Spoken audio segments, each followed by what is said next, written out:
ലൈംഗിക ആരോപണങ്ങൾക്ക് പിന്നിൽ ഗൂഢാലോചനയുണ്ടെന്ന് റാപ്പർ വേടൻ. ഗവേഷക വിദ്യാർത്ഥിയുടെ പരാതിയിൽ ചോദ്യം ചെയ്യലിനായി പോലീസ് സ്റ്റേഷനിൽ ഹാജരായപ്പോഴായിരുന്നു വേടന്റെ പ്രതികരണം. ലൈംഗിക അതിക്രമ കേസിൽ വേടനെ ചോദ്യം ചെയ്ത ശേഷം വിട്ടയച്ചിട്ടുണ്ട്. കാര്യങ്ങൾ എനിക്കൊന്നും പറയാൻ പറ്റില്ല. അതിനുള്ള പരാതി ചേട്ടൻ കൊടുത്തിട്ടുണ്ട്. ഈ തെക്കും തിരക്കും കേസൊക്കെ ഒന്ന് കഴിയട്ടെ, ബാക്കിയുള്ള കാര്യങ്ങളൊക്കെ പിന്നെ സംസാരിക്കാൻ പറ്റും. ഗൂഢാലോചന സംശയമുണ്ടോ? എനിക്കൊരു സംശയമില്ലായിരിക്കില്ല ഗൂഢാലോചനയുടെ കാര്യത്തിൽ. ഉണ്ട്, തീർച്ചയായിട്ടും സംശയമുണ്ട്. അതിനുള്ള കാര്യങ്ങളൊക്കെ പിന്നെ ഒരു ദിവസം ഒന്ന് പറയുന്നത്. ആദ്യം ഈ തിരക്കൊന്ന് കഴിയട്ടെ, ഒന്ന് കടന്നോട്ടെ. മൊഴി പരിശോധിച്ച ശേഷം ആവശ്യമെങ്കിൽ വീണ്ടും വേടനെ വിളിപ്പിക്കുമെന്നാണ് സെൻട്രൽ പോലീസ് വ്യക്തമാക്കുന്നത്. പരാതിക്കാരിയുടെ മൊഴി ലഭിച്ച ശേഷം തുടർ നടപടി ഉണ്ടാകും. കേസിൽ വേടന് നേരത്തെ ജാമ്യം ലഭിച്ചിരുന്നു. വിവരങ്ങളുമായി നവമി ദിനേശ് ചേരുന്നു കൊച്ചിയിൽ നിന്ന്. നവമി, വേടൻ പറയുന്നത് ഈ ലൈംഗിക ആരോപണങ്ങൾക്ക് പിന്നിൽ ഗൂഢാലോചനയുണ്ടെന്നാണ്. അങ്ങനെയെങ്കിൽ അതാരാണ് അതിന് പിന്നിലെന്നും കൂടി അയാൾ പറയണം. കാരണം ഇത് ഒറ്റപ്പെട്ട സംഭവമല്ലല്ലോ. വേടൻ ഒരു പെൺകുട്ടിയെ മാത്രമല്ലല്ലോ ലൈംഗികമായി ചൂഷണം ചെയ്തിട്ടുള്ളത്. ഒരു ഡോക്ടറുണ്ട്, ഗവേഷക വിദ്യാർത്ഥിനിയുണ്ട്. അങ്ങനെ 3 പേരാണ് വേടനെതിരെ പരാതി നൽകിയ. ഒരു കേസിൽ മാത്രമാണിപ്പോൾ അറസ്റ്റ് ഉണ്ടായിരിക്കുന്നത്. എന്തായിരിക്കും പോലീസിന്റെ അടുത്ത നീക്കങ്ങൾ?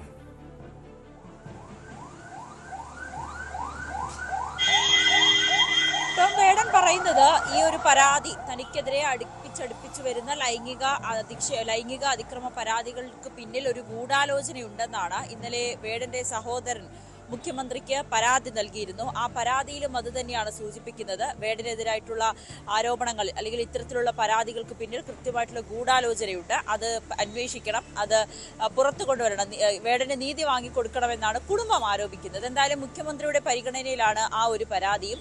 അതിലിനി ഏത് വിധത്തിലുള്ള അന്വേഷണത്തിലായിരിക്കും ഉത്തരവിടുക എന്നത് നോക്കിക്കാണേണ്ടിയിരിക്കുന്നു. വേടൻ ഇന്ന് എറണാകുളം സെൻട്രൽ പോലീസിൽ ഹാജരായിട്ടുണ്ട്. രാവിലെ 10 മണിയോടുകൂടി തന്നെ ചോദ്യം ചെയ്യലിന് ഹാജരായി. ഉച്ചയ്ക്ക് ശേഷം അദ്ദേഹത്തെ ചോദ്യം ചെയ്ത് വിട്ടയക്കുകയും ചെയ്തു.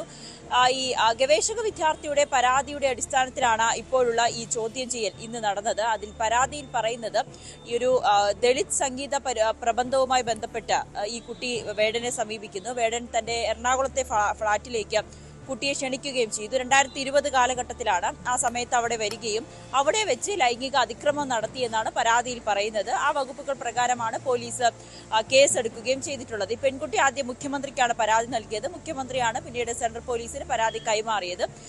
വേടന് ജാമ്യം ലഭിക്കുന്നതിനാൽ തുടർന്ന് അറസ്റ്റ് അടക്കമുള്ള കാര്യങ്ങളിലേക്ക് പോലീസ് കടക്കില്ല. കഴിഞ്ഞ ദിവസം തൃക്കാക്കരയിൽ 2 ദിവസം ചോദ്യം ചെയ്യലിന് വേടനെ വിളിപ്പിച്ചിരുന്നു. അത് യുവ ഡോക്ടറുടെ പരാതിയിലായിരുന്നു.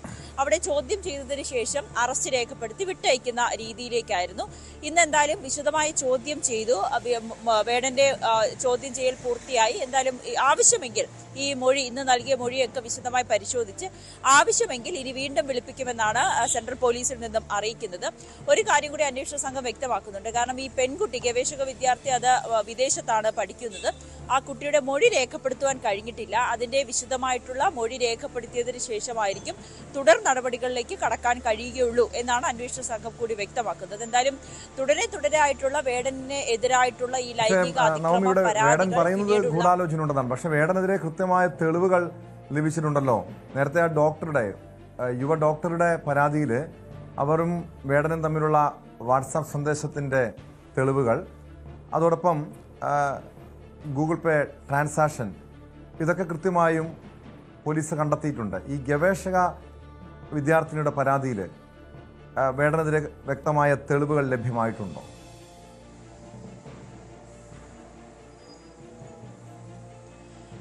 ടോം, ഈ കോടതിയിലടക്കം ഈ ജാമ്യ ഹർജി, വേടന്റെ മുൻകൂർ ജാമ്യാപേക്ഷ പരിഗണിക്കുന്ന വേളയിൽ കോടതി പ്രധാനപ്പെട്ട ഒരു പരാമർശം 2 തവണ ഈ ഹർജി പരിഗണിക്കുന്ന വേളയിലെല്ലാം കോടതി ആവർത്തിച്ച് പറഞ്ഞ ഒരു പരാമർശം എന്ന് പറയുന്നത് ഈ ഉഭയസമ്മത പ്രകാരമുള്ള ലൈംഗിക ബന്ധം അത് എങ്ങനെയാണ് കുറ്റകരമാകുന്നത്, അത് പിന്നീട് എങ്ങനെയാണ് ബലാത്സംഗം ആകുന്നത് എന്നൊരു പ്രധാനപ്പെട്ട ചോദ്യം കോടതി ചോദിക്കുന്നുണ്ടായിരുന്നു. കാരണം ഈ പെൺകുട്ടി തന്നെ പറയുന്നുണ്ട് ഇവർ തമ്മിൽ ഇഷ്ടത്തിലായിരുന്നു. പിന്നീട് ഈ ബന്ധത്തിൽ ചില പ്രശ്നങ്ങൾ ഉണ്ടാക്കുകയും അതിനെ തുടർന്ന് വേടൻ ഈ പെൺകുട്ടിയുമായി അകലം പാലിക്കുകയും ചെയ്തിരുന്നു. അതിന് ഈ സമയത്ത് ഇവർ സൗഹൃദത്തിലായിരുന്ന സമയത്ത് അല്ലെങ്കിൽ ഇവർ സ്നേഹത്തിലായിരുന്ന സമയത്ത് നടത്തിയ സാമ്പത്തിക ഇടപാടുകളുമൊക്കെയാണ് സൂചിപ്പിക്കുന്നത്. വേടൻ ആ രീതിയിൽ തന്നെയാണ് ഹർജിയിലും മുൻ കോടതിയെ ബോധിപ്പിച്ചത്.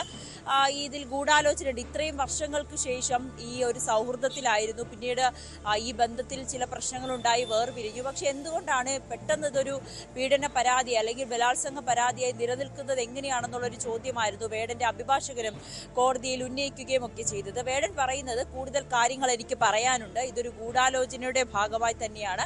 ആരാണ് ഇതിന് പിന്നിൽ അല്ലെങ്കിൽ എന്താണ് ഇതിന്റെ ഗൂഢാലോചന എന്നുള്ളത് താൻ വഴിയെ പറയും. ഇപ്പോൾ കേസ് നടപടിക്രമങ്ങൾ പൂർത്തിയാകുന്നതേ എന്തായാലും അത് പരിശോധിക്കേണ്ടതാണ്. പക്ഷേ വേടനെതിരായിട്ടുള്ള ലൈംഗിക ആരോപണ പരാതികൾ അത് ഗൗരവമുള്ളതാണ്. പോലീസ് വിശദമായി തന്നെ അന്വേഷിക്കുന്നുണ്ട്.